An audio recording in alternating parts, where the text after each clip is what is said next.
దేవాలయాలు, చర్చిలు, మసీదుల స్థలాలు కబ్జా చేస్తే క్షమించేది లేదని మాజీ ఎమ్మెల్యే బైరెడ్డి రాజశేఖర రెడ్డి అన్నారు.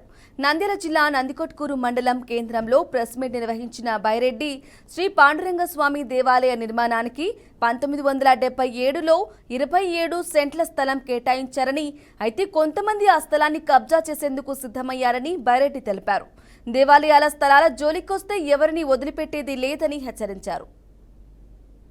దేవాలయానికి ఇప్పించిన స్థలము మీదెవర్రా మీరు తీసుకునికే? ఈ కండువాలు ఇస్తేనే ఒప్పచెప్పిపోవాలనా ఆ దేవాలయము ఆస్తిని? కుదరదు. ఇవన్నీ దేవాలయాలకు ఉండాలి, మసీదులకు ఉండాలి, చర్చిలకు ఉండాలి. అంతేగాని నువ్వు వచ్చి ఇదే కాదు అని అంటే నీ పక్కలు ఇరుగుతాయి. చెప్తున్నాను నేను, నీ మీద ఖచ్చితంగా యాక్షన్ తీసుకుంటారు. ఈరోజు మీరు సోషల్ మీడియాలో పోస్టింగ్లు పెడతారా? పాండురంగ స్వామిని అడ్డం పెట్టుకొని కబ్జాలంట.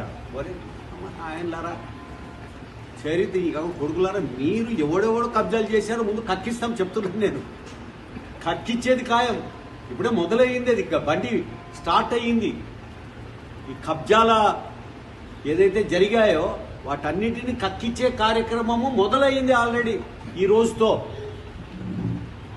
ఈ కబ్జాలు చేసిన కొడుకుల అందరికీ గుండె దడ పుడుతోంది. నాయన ఇచ్చిపెట్టిపోతారు చూడు ఈ రాష్ట్రం.